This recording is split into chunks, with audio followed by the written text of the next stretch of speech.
여러분 반갑습니다.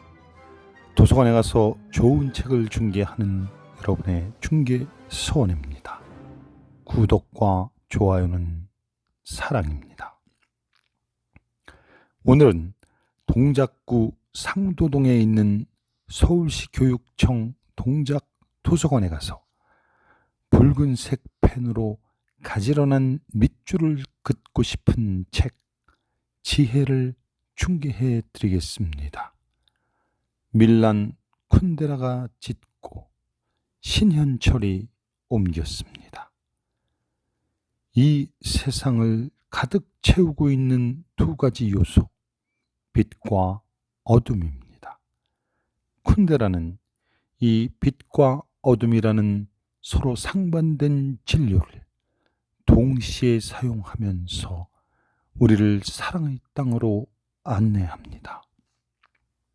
빛과 어둠은 서로를 몰아내는 것이 아니라 서로 어울리면서 오랫동안 우리가 잊어버리고 있었던 존재의 집으로 이끌어 갑니다. 그가 만드는 집은 거대한 바위처럼 무거우면서도 새털처럼 가볍기도 합니다. 작가 스스로 말했듯이 그의 작품은 기치함과 진지함 사이를 숨가쁘게 오고 갑니다. 자, 그럼 변주곡의 흐름처럼 자유롭게 쓰여진 지혜 속으로의 산책을 시작하겠습니다. 우리는 태양이나 별들을 품에 안을 수 없다는 사실을 잘 알고 있다. 그리고 무한이라는 시간을 체험할 수 없다는 것 역시 견디기 어려운 일이라는 사실을 알고 있다. 우리 모두는 유한한 존재이기 때문이다. 그러나 가끔씩 우리는 무한에 아주 가까이 접근하기도 한다. 사랑의 힘은 무한을 체험할 수 있는 기적을 일으키기도 하는 것이다. 그럴 경우에 무한은 아주 가까이 있어서 마치 우리의 손에 닿을 수 있을 것처럼 느껴진다.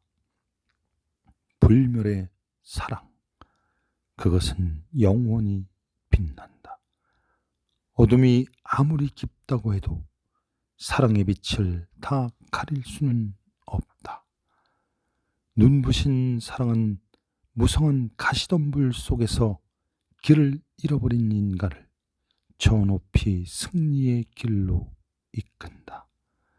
이 세상에 그런 사랑이 없다면 우리는 치욕과 고통의 늪에 빠져 허우적거리다가 삶을 마감할 것이다. 사랑은 어떤 결함이라도 치유할 수 있는 마법을 가지고 있다. 아무리 추한 모습이라고 해도 사랑의 눈빛 속에는 아름답고 매력적인 모습이 될 수 있는 것이다.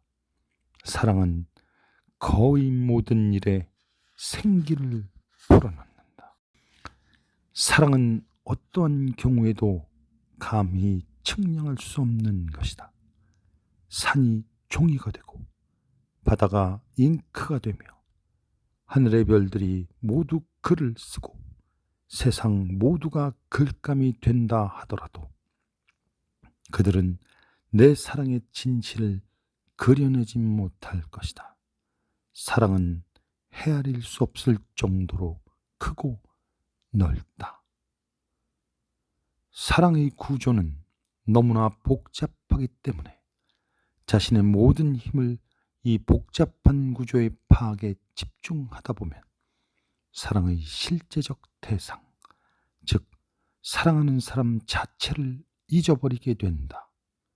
이것은 마치 젊은 바이올린 연주자가 연주에 필요한 기교를 완전히 터득해서 자연스럽게 연주할 수 있을 때까지는 작품의 내용에 잘 집중할 수 없는 것과 같다.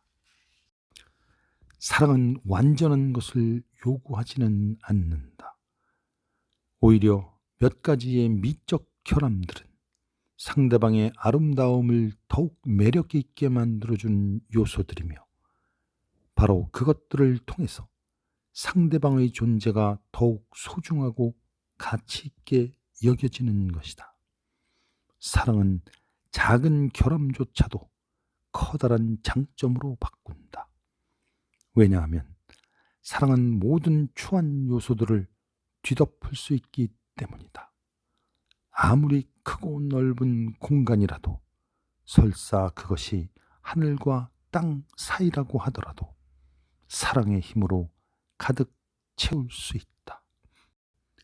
우리가 사랑하는 것은 사랑 그 자체가 아니라 사랑하는 사람이다.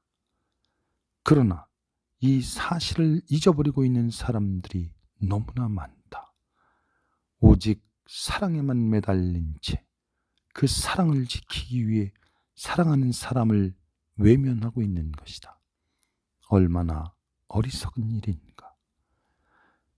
누군가의 사랑을 받는다는 생각은 한 여자를 전혀 다른 존재로 만들 수 있다. 그 여자는 그저 단순한 여자가 아니라 어떤 남자의 여자가 되기 때문이다. 한 세상의 당당한 주인으로 서는 것이다. 모든 사랑은 끝나기 마련이다. 그 사랑이 다른 곳으로 훌쩍 떠날 수도 있고 죽음으로 인해 두 번 다시 만날 수 없게 되기도 한다. 사랑이 사라지는 것에 대한 두려움, 그것은 몹시 고통스러운 일이다. 하지만 그 사랑 속에서 신음하고 있을 수도 없다. 그렇다면 사랑의 땅에서 떠나야 할 것인가? 그렇지 않으면 사랑의 땅에서 일생도록 살아야 할 것인가? 사랑은 마치 기적처럼 불현듯이 우리의 가슴 속에 거대한 뿌리를 내리기 시작한다. 일단 뿌리를 깊이 내린 사랑은 좀처럼 자리를 옮기지 않는다. 우리의 영혼을 뒤흔드는 사랑의 이유를 말로 설명할 수 있는 경우는 극히 드물다. 사랑의 영역은 이성이 전혀 개입할 수 없기 때문이다. 하지만 설명할 수 없다는 그 이유 때문에 사랑은 더욱 현실적인 것으로 느껴진다. 때로는 비현실적인 사랑이 사랑의 현실성을 강조하기도 하는 것이다. 연애란 그저 단순하게 상대방의 육체만을 추구하는 것이 아니라 소중한 명예를 쫓는 것이기도 하다. 우리가 정복했고 우리를 사랑하여 우리에게 욕정을 품는 연애 상대는 바로 우리 자신의 거울이며 우리가 무엇이며 무엇을 뜻하는가를 알려주는 척도라고 할 수 있다. 우리는 진정한 사랑을 하면서 자기 자신의 모습을 비추어 볼 수 있는 것이다. 연애를 하면서 우리는 우리 자신의 의미를 그대로 비추어주는 거울을 구하는 것이다. 사랑은 무조건적이다. 일단 한번 빠지게 되면 도저히 헤어날 수 없을 정도로 몰두하게 된다.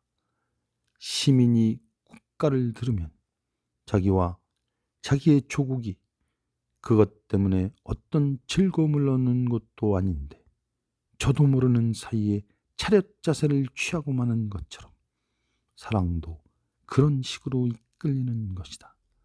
거의 무의식적으로 사랑에게 반응하고 만다.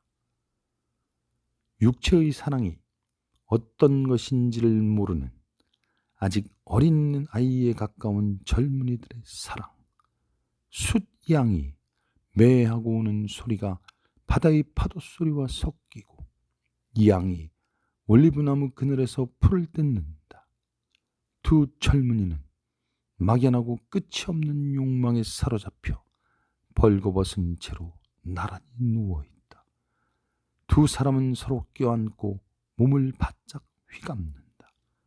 그리고 그대로 아주 오랫동안 꼼짝도 하지 않는다. 왜냐하면 그 이상 무엇을 해야 하는지 모르기 때문이다. 두 사람은 그런 식으로 껴안고 있는 것만이 사랑을 주는 즐거움의 모든 목적이라고 알고 있다. 몹시 흥분한 두 사람. 심장이 마구 두근거리지만 사랑의 행위가 어떠한 것인지를 모른다. 시간과 더불어 익어가는 것은 과일만이 아니다. 사랑도 그렇게 익어가는 것이다. 지옥은 인간의 상상력이 창조한 가상의 공간인가? 그렇지 않다. 지옥은 지금 이 순간에도 실제한다. 모든 희망을 포기한 상태. 그것이 바로 지옥의 정체라고 할 수 있다. 그런 상태가 바로 지옥이다. 희망이 단지 한 줌의 빛이라도 던지고 있다면 그곳은 이미 지옥이 아니다. 아주 작은 양의 희망이라도 단숨에 지옥을 파괴할 수 있는 것이다. 인간의 가치는 그가 품고 있는 희망에 의해 결정된다. 가끔씩 몸 전체가 표현하고 싶다. 어떻게 표현할 수 있을까 하는 욕망으로 넘칠 때가 있다. 누군가 내 말에 귀를 기울이도록 만들고 목청이 터지도록 대화를 나누고 싶은 욕망을 달래고 싶은 것이다. 때때로 미쳐버릴 것 같고 금방이라도 터져버릴 것 같아서 힘껏 소리를 질러보기도 한다. 우리는 자신의 인생, 특히 우리의 감정을 자유롭게 드러내고 싶은 것이다. 그러나 대부분의 경우에 자유를 향한 욕망은 억눌린 내면의 목소리로 전락하고 만다. 위풍당당하고 거대한 모습의 풍차를 보았는가? 그 커다란 체구를 보면 누구나 질리게 마련이다. 하지만 풍차는 단지 바람이 강요하는 대로 한치의 어긋남도 없이 빙글빙글 돌고 있을 뿐이다. 누군가에게 이끌리거나 복종하는 삶은 아무리 모양이 훌륭해도 허세에 불과하다. 진정한 삶은 스스로의 의지에 따라 행동하고 결정하는 것이다. 그런 삶만이 올바른 가치를 인정받을 수 있다. 대부분의 사람들은 고통을 피하기 위해 미래로 도피한다.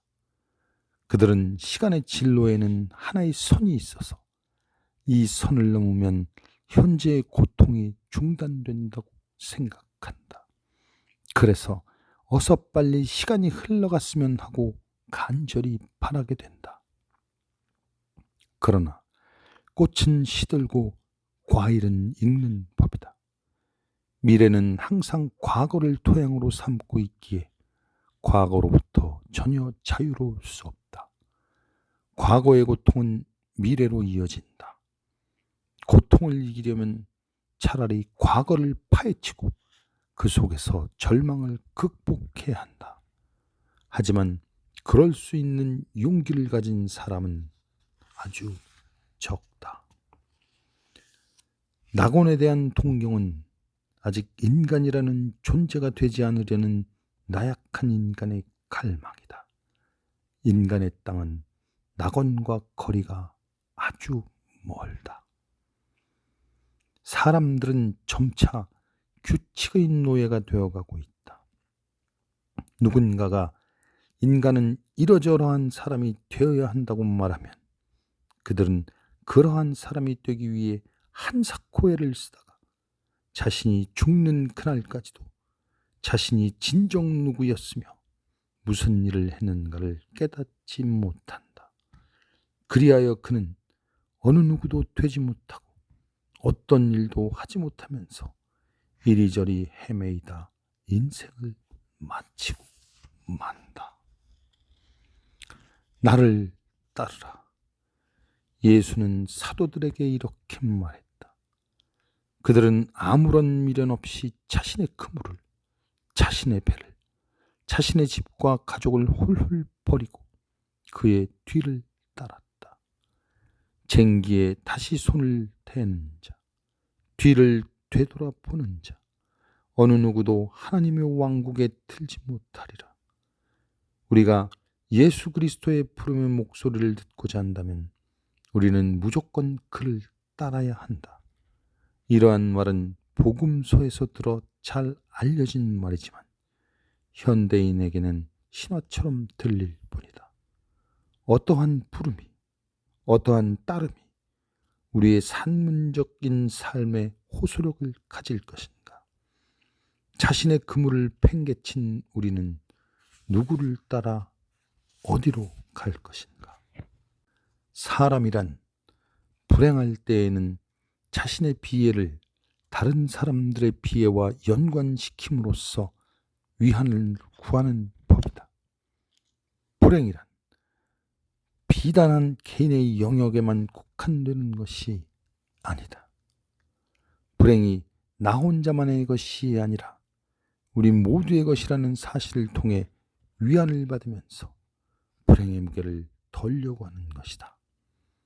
불행의 무게는 서로 나누는 과정을 통해 절반으로 줄어든다. 젊은이들은 젊음이 얼마나 엄청난 힘을 내포하고 있는지를 잘 알지 못한다.